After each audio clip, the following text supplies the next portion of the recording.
Looking for excitement? Chumba Casino is here. Play anytime, play anywhere. Play on the train, play at the store, play at home, play when you're bored. Play today for your chance to win and get daily bonuses when you log in. So what are you waiting for? Don't delay. Chumba Casino is free to play. Experience social gameplay like never before. Go to Chumba Casino right now to play hundreds of games, including online slots, bingo, Slingo, and more. Live the Chumba life at ChumbaCasino.com. No purchase necessary. VGW Group. Void where prohibited by law. 21 plus. Terms and conditions apply.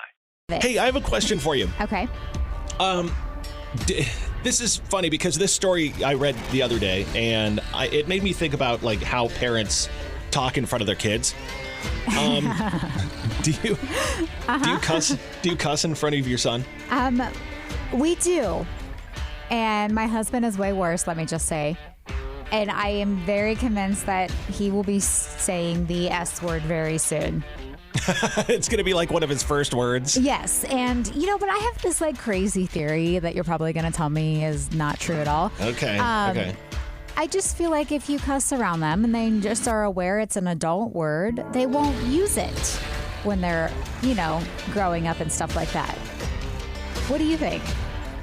Or are you the perfect parents over there who never said a bad word? That's a really nice thought. See, come on, I'm trying here. So I'll tell you what happened one time. There was one time I was driving my girls to the sitter, like we dropped them off at the sitter daycare type thing, and somebody pulled out in front of me and like almost crashed into me, and I dropped the bomb, the queen mother of dirty words. And my daughter, who was like 2 at this point, or 3, was like, "Dad, what's bleep mean?" And I was like, "Oh, whoops." You're like, "Don't tell mom." And so I think your theory is debunked. No, but I'm saying like when they're old enough, like elementary school. Oh, okay. Well, like they're not going to go around dropping bombs left and right, I'm not a big cusser to begin with. Right. But at the same time, like, I did try my best to hold back. I mean, like, we didn't really cuss or anything in front of kids for a long time. We do now from time to time, but they're teenagers. Can I tell you, when if I cuss in front of my mom, I still feel like I'm going to get in trouble. Same. It's like the weirdest thing ever, isn't it? Same. Yeah. I'm like, even though she does it sometimes too, and I'm like, oh my gosh, this is weird. Yeah, right? Yeah. It's the same thing. The reason I bring this up, John Party was in this story, and he says he does everything he can to not cuss in front of his kids. He's not a big fan of it. And he said, "I'm trying not to cuss. I've been trying to be good because now my baby girls are starting to be copycats." It's so funny because when I saw him in Nashville, he was literally saying, I don't really write many songs about beer anymore because I have kids and I don't have time to drink. And I'm just like, that's so relatable. Man, he's out of country music content, apparently. No new music from John Party anytime soon. He has new music out. He just put out an album. Oh, that's true. There's still trucks to write about. That's we were true. talking about cussing in front of kids and whether we do that or not. And we got a text, and I just have to read this, and I have to be careful reading this. It's like about cussing in front of kids. Jared says, "I take my almost 2-year-old to a daycare in Lewis Center," and I'm going to leave it out which one he said. And when I was picking him up earlier this week, there was a 4-year-old sitting at the snack table with a bunch of other kids, and he just stands up, points at the kid across from him, and says, well, he dropped an F-bomb. We'll put it that way. So you're saying that maybe swearing in front of your kids leads to them not swearing? I'm talking about when they're in elementary school. I mean, I'm fully expecting to get the phone call about my child saying something he shouldn't be saying. Oh, okay. Well, yes. There you go. You can prepare your spiel for when that happens. It's really funny, though. It's hey, did you see these? Did you see these Lay's potato chip crazy flavors are coming back out? Yeah, they don't. I thought they did this every year, but maybe I'm wrong. Yeah, they do. And I need to know: are you gonna try any? I try them every year. I try every flavor every year. Of course you do. Why wouldn't I? I don't know, because they sound gross.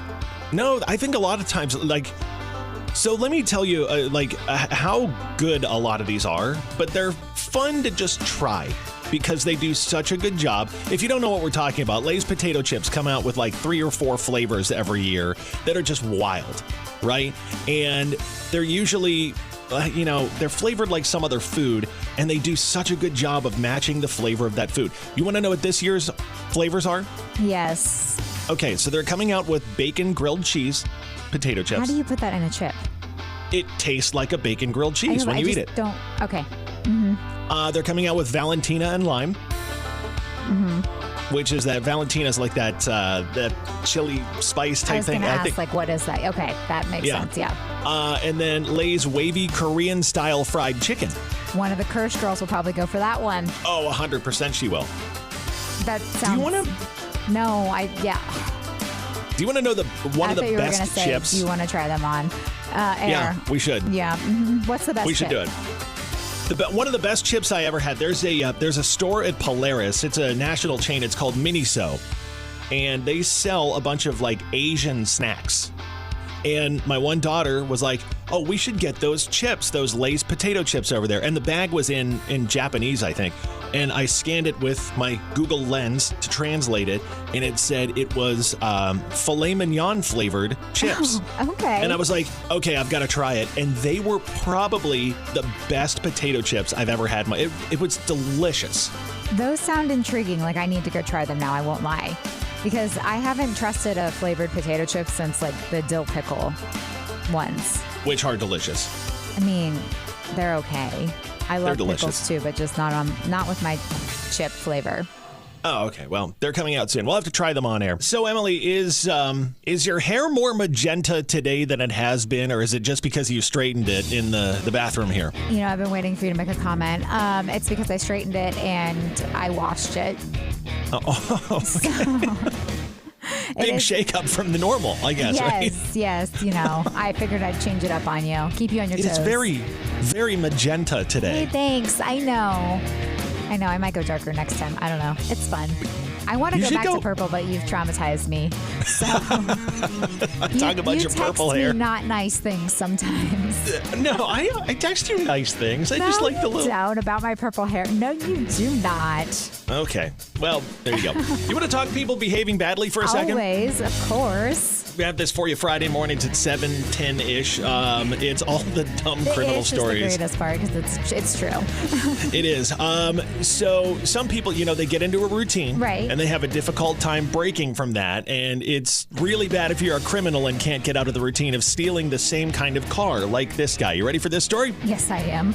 Okay. Well, you'd think that stealing a police car once would be enough for anyone, but not Daniel Barton. I just didn't think that would be the car I would choose to steal if I chose to steal one. So, okay. Okay, so the 34-year-old Wisconsin man, already in hot water for allegedly swiping a squad car during a traffic stop last December, apparently decided to double down. Last week, he stole another one. Yes, another police car. Oh, I left that one out. That makes more fun.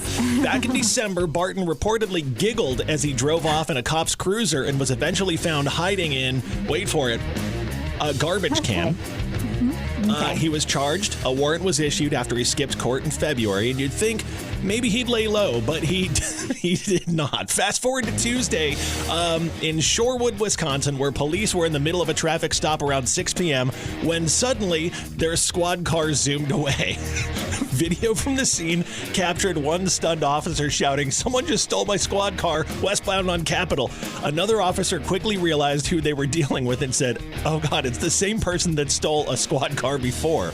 Do they leave their keys in the car? I'm very confused. They usually leave them in, running and all that kind of stuff, right? Because if the person takes off or whatever, they can hop in and go. Yeah. Well, police later found the cruiser abandoned nearby, but Barton was nowhere in sight until they tracked him down hiding at a gym. Okay. Well, he went up one. He went up one. First the garbage can, now a gym. So he was arrested again, this time charged with a misdemeanor for operating a vehicle without the owner's consent.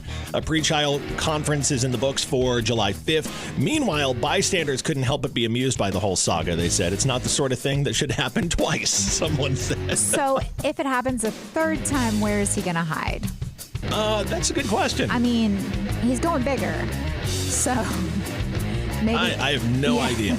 But there's your people behaving badly. Happy Friday. It's Kirsch and Emily. Do you know who Ed McMahon is? Do you know that name? Yes, I do. Okay. He was Johnny Carson's sidekick. Yes. Back in the day. Didn't he? Is he the one who showed up with the big check? So it's so funny that you ask that. No, he isn't. Well, I mean, yes, he was. The famous one is Publishers Clearinghouse. Yes. That's the big sweepstakes. But Ed McMahon, it's like a Mandela effect thing. Ed McMahon was actually with their competitor, American Family Publishers. Well, maybe if they weren't the same name, pretty much, right, people wouldn't mix them up. Okay. Well, so did you know what Publishers Clearinghouse is? Yes, of course I did. Okay. I was surprised when I read this story. They're going out of business. Well, they filed for bankruptcy.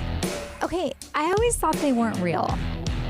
Like, no one ever won. So I thought the this same shocks thing. me. Until a couple years ago, up north of Columbus, if you drive up 23 from Worthington and you're going toward Lewis Center or Delaware, that area, there is an advertising agency up there, right on 23, that has the Publishers Clearinghouse van parked out front.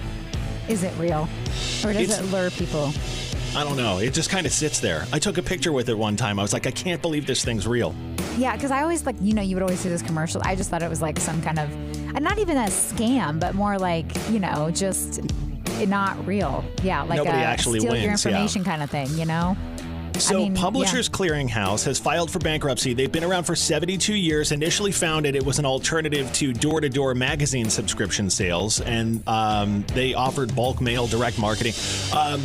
But yeah, they are now in their bankruptcy. They had a bankruptcy announcement and said that they're finalizing a shift away from its legacy business and are hoping to become a pure digital advertising company with free-to-play entertainment online. About time, I guess. I mean, I would just call it quits, honestly, at this point. How did they make it this long on magazine subscriptions? I agree. 100%. Step into the world of power, loyalty, and luck. I'm going to make him an offer he can't refuse. With family, cannolis, and spins mean everything. Now, you want to get mixed up in the family business. Introducing The Godfather at ChumbaCasino.com. Test your luck in the shadowy world of The Godfather slot. Someday, I will call upon you to do a service for me. Play The Godfather now at ChumbaCasino.com. Welcome to the family. No purchase necessary. VGW Group. Void where prohibited by law. 21 plus. Terms and conditions apply. Want to know as well, because that's ridiculous. I didn't even know they did that, to be quite honest with you. I thought it was just like games, and someone showed up at your house with a check. No, I guess you had to buy a magazine. When's the last time you read a magazine? I'm not answering that question because it was not that long ago. Yes. Actually, it wasn't for me either. My father-in-law bought me a subscription to Whiskey Advocate magazine, and it shows up, and I read it, and I feel old school reading about whiskey in my magazine. At least your father-in-law didn't get you a recipes magazine so you can cook for your husband. Like mine did. So. Well, I don't have a husband. That's true. maybe if I did, yours sounds a little better magazine. Than mine. Yeah, exactly. No, he's a good dude. And he bought me my whiskey magazine subscription, so I still get that. Yeah, so if you're hoping for the prize patrol to show up at your house with your $1 million anytime soon, that's bad news. You had to be home, didn't you? Wasn't that like the catch? I think it was. You had to be home when they showed up. Yeah. And who if you answers the door? Come on. It's like, sorry, you don't get your $1 million. So I saw this story, and I had to talk about this with you because you've frequently driven once or twice for Uber when you've been quote unquote bored. I have. I'm not kidding. Like there was like I signed up to drive for Uber and Lyft and stuff like that because I'll drop my daughter off at soccer practice and I'm like, I have nothing to do. So I go run like Uber Eats or something like that and I make $50. You're ridiculous. I'm like, anyways, so I saw this. I don't like being bored. I'm sorry. I saw this thing that said you won't believe what gets left in Ubers. Among the strangest items, a mannequin head with human hair, a live turtle, Stop it. and a 5-gallon bucket of beans were mentioned. However, more unique finds included a chainsaw. Okay. I would be so concerned if someone got into my Uber with a chainsaw, let me just say. I've seen this movie before. I wouldn't let them in. I'd be like, wait a second. No, we're just going to go ahead and cancel this. See you later. This next one is probably my favorite one. Ghostbusters Ghost Trap. So what does that even look like? I don't know, but it sounds amazing. So you can, you got to go ghost hunting and trap all those ghosts so they don't get out and wreak havoc on the city. Yeah. Okay. Fresh breast milk, which I get that one. Live lobsters, and even passenger divorce papers, which seem important. Left in an Uber. So do you have any cool stories like this?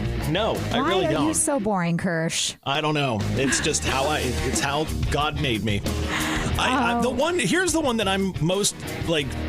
The chainsaw's weird. The chainsaw's super weird. It's seriously like, are you a serial killer? The 5-gallon bucket of beans. My question is this, like a 5-gallon bucket is big. A, why do you have that many? Why do you have a 5-gallon bucket of beans? But how do you forget that? Like if you get in the car and you set it down next to you and your Uber driver's driving you somewhere, it's like you get out and you've got a 5-gallon bucket sitting there. How do you forget live lobsters? Or I don't know, your Ghostbusters ghost trap. What happens if you see the ghost and you don't have your ghost trap? Well, you gotta contact Uber to try to find your driver. That's weird. If you're an Uber driver, I want to know. Yeah, I want to know some It's so rare that I actually do. Like I said, I just do it when I'm like, I have nothing else going on and I got to kill 2 hours. I'll just go drive people around or whatever. Text us at 99109 if you drive for Uber or Lyft or someone, and just let us know if you've seen some crazy things left. Even DoorDashers. I feel like DoorDashers have to see some stuff. Oh gosh, yes, yeah. Or experience some stuff. I gotta know. It's just. How often do you DoorDash? Not often. Not often, but it's funny with my girls, when we'll go out sometimes and they'll stay at home and we'll be like, what do you want for dinner? They're like, we want DoorDash. I'm like, well, that's... Kirsch, it's a lot of money and I don't live like you. So I don't know what you get paid here, but... Hey, that's my line. I always say that you can't throw that back at me. You're the one balling over here at country. At the country station. Yeah. No, that's you, clearly. But yeah, I need to know these stories because... All right. Something has to be the chainsaw, right? 99109. You can text. All right. So this morning, Emily asked me what I had going on this weekend, and I was like, "Yeah, we got to do some travel for soccer, this weekend, and what else?" Staying at the Four Seasons. And that's the thing. You were like, "You're probably staying at some bougie hotel," and full transparency, we're not. Okay. Whatever you say. But Mark was in here. Mark Nuce was in here when we were talking about it. And Mark, you mentioned some hotel that you stayed at. And we had to bring this up on air because it was so funny. You started talking about the least bougie place you've ever stayed. Oh, my gosh. Yeah. I went on a trip with my dad to Florida. We drove to Florida. He was super tired one night. It was about 11 o'clock, so we pulled over to this little roadside motel with about 6 rooms. And it was in Moncks Corners, South Carolina. And we went in. Google where that is. Oh, yeah. To see where Moncks Corners is. Like 20, maybe? I guess so, yeah, but at least back then. And it had one of those machines where you put quarters in it, and it made the bed vibrate. And finally, at about 2 a.m., my dad's like, "Stop putting quarters in the machine. I want to go to sleep." Oh, my God. On the way back home, we stopped in a place called Lumberton, and we stayed in another motel, and we got the honeymoon room. Okay. And so there's me and my dad and a round bed, and I'm like, "Dad, why is there a bathtub in the middle of the room?" And he's trying to explain, and that's so funny. Yeah, that was quite a trip. Was it like a mission to stop in these random places? Just kind of happened to us. That's the best, yeah. Honestly. That happened to me actually not too long ago. Having to try to explain that there's a little motel just north of Delaware on 23, and we were passing it one time, and my daughter was like, "What's like? Do people stay there?" And then she looked it up, and it had a heart-shaped red bathtub in the room, and she's like, "What? Why would they have that?" And I'm like, I don't know. Because love, duh. Because love. Yeah. And what's the worst place you've ever stayed, Emily? I don't have any cool stories like this. Like my only worst place is just a room being really dirty and gross. So I don't really have any fun story. I need to live my life, I guess. But I also you don't leave your house. That's I do why. Leave my house. I just I don't know how I would feel about if that happened to me, having to pull over in some random place. I would just keep going. So I went to Bowling Green, and we used to go up to Windsor in Canada all the time because it was only like an hour away. And it would be like 10 guys, and we would rent the crappiest motel room anybody's ever seen, and we'd all pile in there because it would cost us like $5 a piece to split it. And I've spent so many nights in a disgusting bathtub in Canada. I mean, I've slept in a bathtub. Not at the Fiddler's Green in Windsor. No, you're right. Yeah. I am Black light to that place. Oh, God. Oh, gross. I am going to Destin soon, and I was trying to stay at this one bougie place, but it was booked up. Do you know how to get me in there? I'll see what I can work out. And I want to review it, though. I want to be like the super critic with it. That's awesome. I'll see if I can get you something bougie. Please do. And if not, I'll get you the place that Mark stayed at on your way. You swing through South Carolina. What is it, Mark? Monk's Corners? Monk's I've Corners. never heard of that. Oh, it's not too far from Charleston. Oh, I love Charleston. I've never been, but I love it, like on the show I watch. So. Oh, man, I'm looking at pictures of this town. No, of course, this was back in the 70s. So is it Mark, they've still got a Howard Johnson's restaurant there. Oh, nice. I mean, something's working. I'm just saying. It's a great town when they've got a Hojo.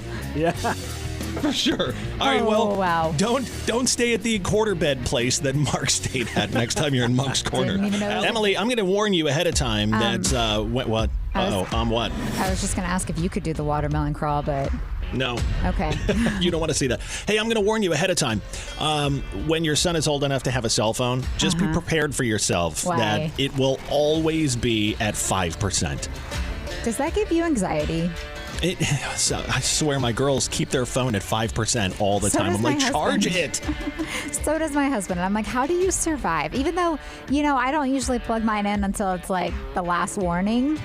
Okay. But I just feel like for someone, at least like my husband, who's on YouTube Shorts and stuff all the time, he would plug it in a little more often.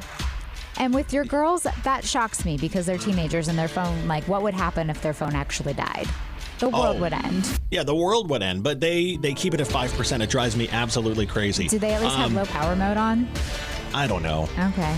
It's just always at 5%. And they're always like, do you have a charger?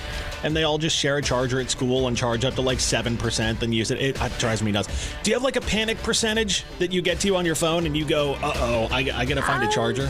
Like when it's like 2%, I go, I should probably look for one right now. Yeah. You wait until 2%? Yeah, I don't know. I forget about it a lot because I get distracted because I do have a little one running around. Right. So, however, it is a constant joke with my husband and I that he gets me a charger every year for Christmas in my stocking because I always seem to need one. And that's awesome, actually. Yes, it's a good gift. It is, I guess. But, I clearly lose it or something happens to them because I don't know where they go. Does your phone do this when you get to like 10%, all of a sudden it's at 1%? Like no, that's that last a sign 10? that you need a new phone. No, every phone I've ever had, like my wife says the same thing with hers. Like she gets to 10% and all of a sudden it's like next thing you know it's at 1%. No, because I have like low power mode on and stuff like that. So does she. Then I don't know. What version is her phone? What's the 16 Pro okay, Max? then I got nothing. I don't know. I would be taking that in and going, what the heck? This is supposed to It does that with every me. phone. Yours is the only one that doesn't do that, I think. I guess so. Or I don't pay attention. Mine, I freak out when mine is at like 20. You because seem like, honestly, like a 40% person that freaks out. No, it's usually like 20. If it gets to 20, I'm like, I better charge this. But I rely on my phone for everything. Like if it died, I would be lost. Well, has it ever died on you? No. Thank goodness, right? I know what I'm getting. Because I pay you attention to it. Okay, well, yeah, okay, thank you. Yeah, I know what I'm getting you for your birthday. I'm going to get you a portable charger. I have one. Oh, well, then, yeah, okay, well. Well, give me another one. I'll get you another one in case that one goes missing. Step into the world of power, loyalty, and luck. I'm going to make him an offer he can't refuse. With family, cannolis, and spins mean everything. Now, you want to get mixed up in the family business. Introducing The Godfather at ChumbaCasino.com. Test your luck in the shadowy world of The Godfather slot. Someday, I will call upon you to do a service for me. Play The Godfather now at ChumbaCasino.com. Welcome to the family.